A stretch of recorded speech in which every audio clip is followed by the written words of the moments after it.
상위권으로 상승하라 상상국어 우리 친구들 반갑습니다. 상상국어 상상쌤입니다. 자, 5학년 친구들과 함께하는 시간입니다. 이번 시간부터 우리 친구들과 함께 5학년 1학기 국어 교과서 속의 중요 내용들, 활동들 꼼꼼하게 정리해보고 한눈에 확 알아보도록 하겠습니다. 선생님과 함께 하다 보면은요, 우리 5학년 1학기 국어 교과서 속의 내용이 굉장히 쉽고도 중요한 내용들 중심으로 빠짐없이 꼼꼼히 정리된다는 것을 소리만으로도 느끼실 수 있을 겁니다. 함께 할 준비됐죠? 자, 그렇다면 지금부터 시작해 보도록 할게요. 오늘은 첫 번째 시간이니까 1단원 내용을 살펴보겠죠? 1단원 제목은 대화와 공감입니다. 대화와 공감 중에서 오늘 이 시간에 우리는 대화의 특성을 이해해보고 상대가 잘한 일이나 장점을 찾아서 칭찬하는 방법 알아보도록 하겠습니다. 자, 그렇다면 오늘의 핵심어부터 살펴봐야겠는데요. 오늘의 핵심어는 1단원의 제목 속에도 들어있는 대화입니다. 자, 대화를 국어 사전에서 찾으면 마주대하여 이야기를 주고받음 또는 그 이야기와 같이 나와요. 마주대하여 이야기를 주고받는 것을 대화라고 한다고 했는데요. 자, 그렇다면 지금부터 교과서 개념 알아보도록 하겠습니다.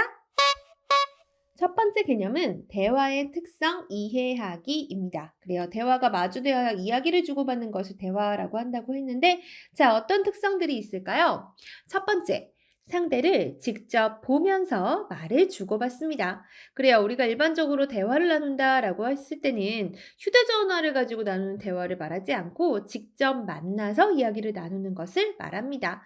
따라서 직접 보면서 말을 주고받겠죠. 글보다는 말로 대화를 하겠죠. 자, 두 번째. 잘 듣지 않으면 다시 물어봐야 합니다. 우리가 서로 말을 주고받는다고 하는 것은 말소리를 주고받는 게 아니에요. 그 말소리 안에 담겨 있는 내용을 주고받는 거죠.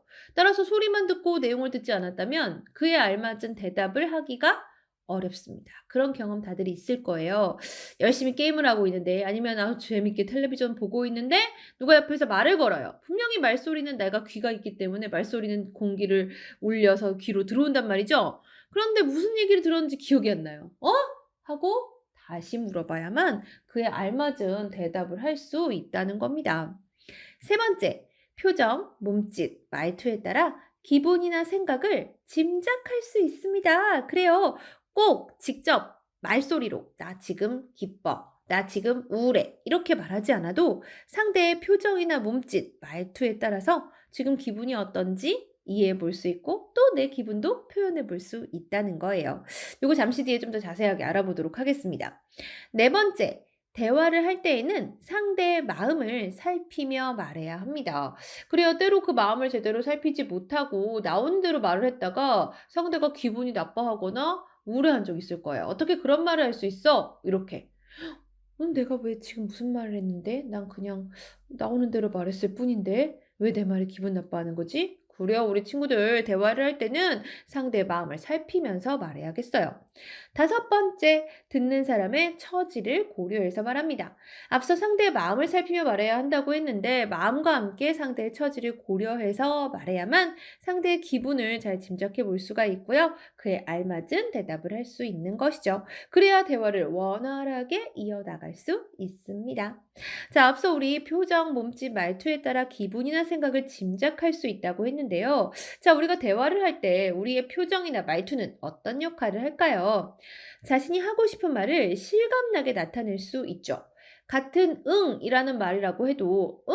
하고 끝을 올렸을 때랑 응? 하고 끝을 낮추었을 때랑 그 의미가 서로 다르잖아요. 응? 하고 끝을 올리면 무슨 얘긴데? 못 알아들었어. 다시 말해봐. 하는 거라면 응? 하고 끝을 낮추면 그렇구나. 알아들었어. 이런 의미라는 겁니다. 이렇게 하고 싶은 말을 실감나게 나타낼 수 있고요. 또 상대가 하는 말을 이해하는 데도 도움이 되죠. 말하는 사람의 감정이나 마음 상태를 나타낼 수도 있고, 표정이나 말투에 따라서 말뜻이 달라지기도 합니다. 같은 말인데, 괜찮아라는 말인데, 괜찮아. 이렇게 말했을 때랑, 괜찮아. 이렇게 말했을 때랑, 어때요? 지금 선생님 말투만 다르게 했는데, 그 말뜻이 굉장히 다르다는 것 알 수 있죠? 표정도 똑같은 역할을 한다는 겁니다. 자, 대화의 특성을 살펴봤는데요. 그렇다면 두 번째 개념, 상대가 잘한 일이나 장점을 찾아 칭찬하기 살펴보도록 하겠습니다. 칭찬은 그래요. 상대가 잘한 일이나 장점에 대해서 와, 정말 훌륭하다 이렇게 말해주는 것을 말하는데, 자, 칭찬은 고래도 춤추게 한다. 라는 말 들어봤죠? 칭찬의 좋은 점을 먼저 살펴보면 듣는 사람의 기분이 좋아져요. 이렇게 누군가에게 용기를 주기도 하고 칭찬을 들은 사람은 자신을 긍정적으로 바라볼 수 있죠. 올바른 습관을 기르고 능력을 키우는 데도 도움이 되고 다른 사람과의 관계를 좋아지게 하는 데도 도움이 됩니다. 그래서 칭찬을 하거나 듣는 것이 참 좋은 일이다라고 할 수가 있겠는데 그냥 무작정 칭찬한다고 해서 이 좋은 효과들이 다 드러나는 것은 아니에요. 자, 칭찬할 때 이와 같은 방법으로 칭찬해야 합니다. 분명하고 자세하게 칭찬합니다. 결과보다 과정을 칭찬해야 합니다. 평가하지 말고 설명하는 칭찬을 해야 합니다. 가능성을 키워주는 칭찬을 해야 합니다. 자, 네 가지 방법을 지금 살펴봤어요. 분명하고 자세하게, 결과보다 과정을, 평가하지 말고 설명하는 칭찬을, 가능성을 키워주는 칭찬을 해야 한다라는 것인데요. 그냥 이렇게 봤을 때는 무슨 얘기인지 잘 감이 안 오죠. 잠시 뒤에 우리가 교과서 활동을 통해서 만나보도록 하겠습니다. 자, 이렇게 대화의 특성을 이해해보고 칭찬하기에 대해 살펴보는 바로 이번 시간. 그렇다면 우리 교과서 활동에는 어떤 내용 나와 있는지 알아볼까요?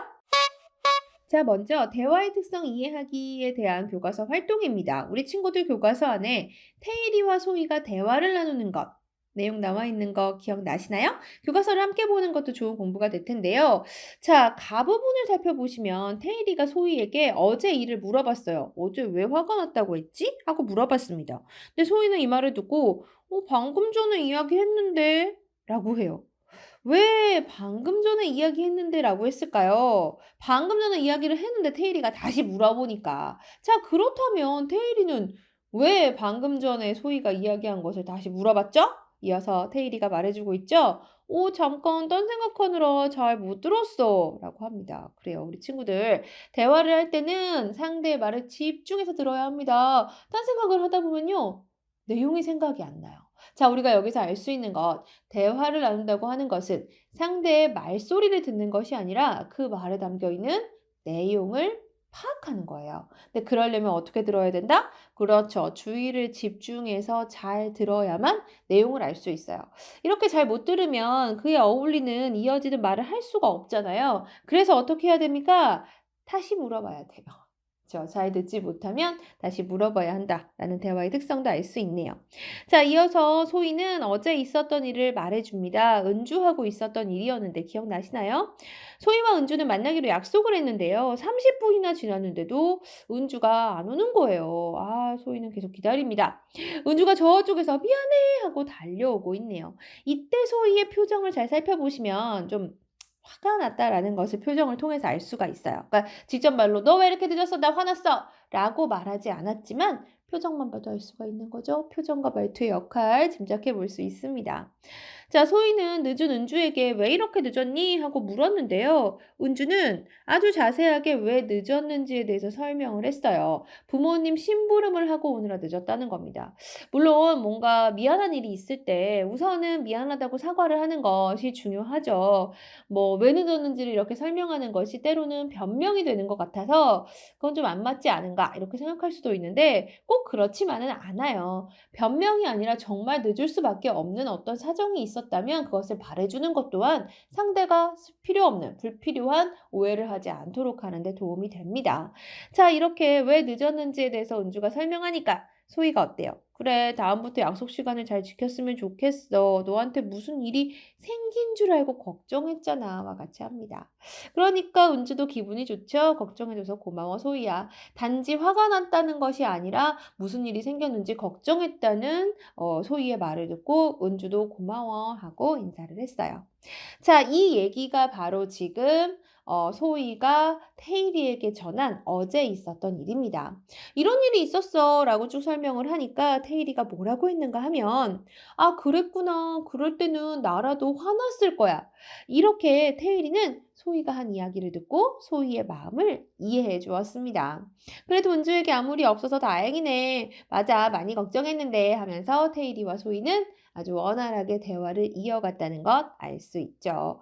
그래요. 상대의 말을 주의 집중해서 잘 듣고 그에 어울리는 대답을 하고 또 상대의 마음을 이해해 주는 말을 하고 이렇게 하면 대화를 원활하게 이어나갈 수 있습니다. 자, 대화할 때 우리 표정이나 말투도 역할을 한다라는 것 잊어서는 안 되겠죠? 표정은 마음속에 품은 감정이 겉으로 드러난 모습을 말합니다. 몸짓은 몸을 움직이는 모양이고 말투는 말의 빠르기나 높낮이나 세기를 뜻하는데 우리가 말해 주고받을 때 이와 같은 표정이나 말투가 어떤 얘기를 전하고자 하는지 잘 알 수 있게 도움을 주고 또 반면에 상대가 하는 말을 이해하는 데에도 도움을 준다라는 것 꼭 기억해야겠습니다.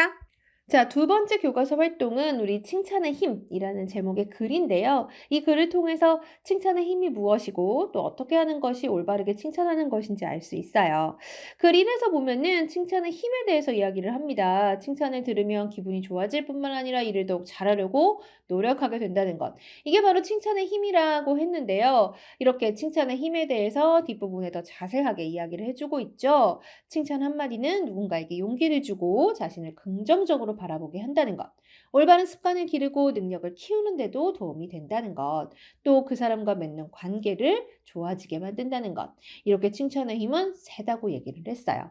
근데 이제 중요한 것은 칭찬을 잘해야 한다라는 거죠. 칭찬을 한다고 하지만 칭찬이 힘을 발휘하지 못하는 경우도 많기 때문에 어떻게 해야 칭찬이 힘을 발휘할 수 있도록 잘 칭찬할 수 있을까?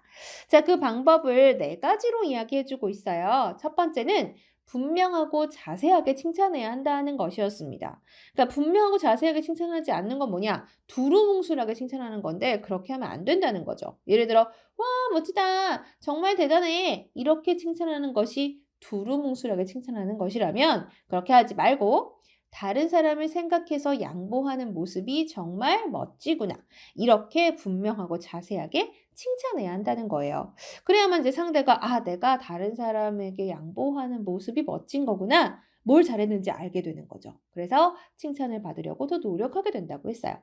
두 번째 칭찬하는 방법은 결과보다 과정을 칭찬해야 한다는 겁니다.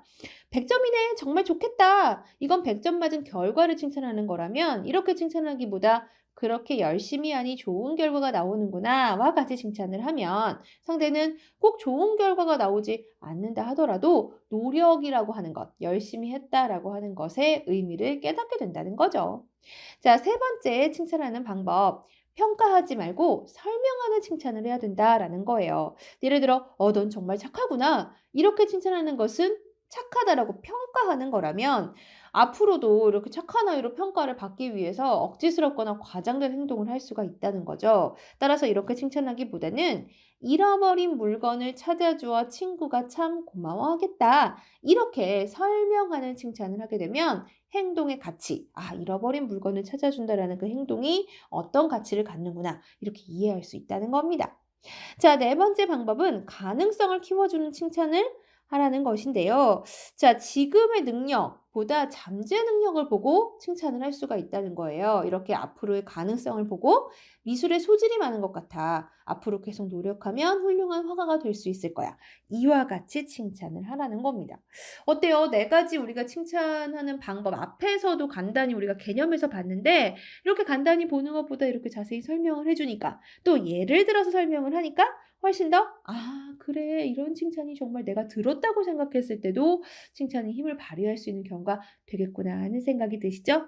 자, 교과서 안에 보면 어떤 칭찬이 별로 좋지 않은 칭찬이고 어떤 칭찬이 힘을 발휘할 수 있는 칭찬인가 잘 예를 들어서 정리를 해놨습니다. 그 예로 든 내용들을 우리 친구들도 잘 보고 구분할 수 있어야 한다는 거 매우 중요합니다.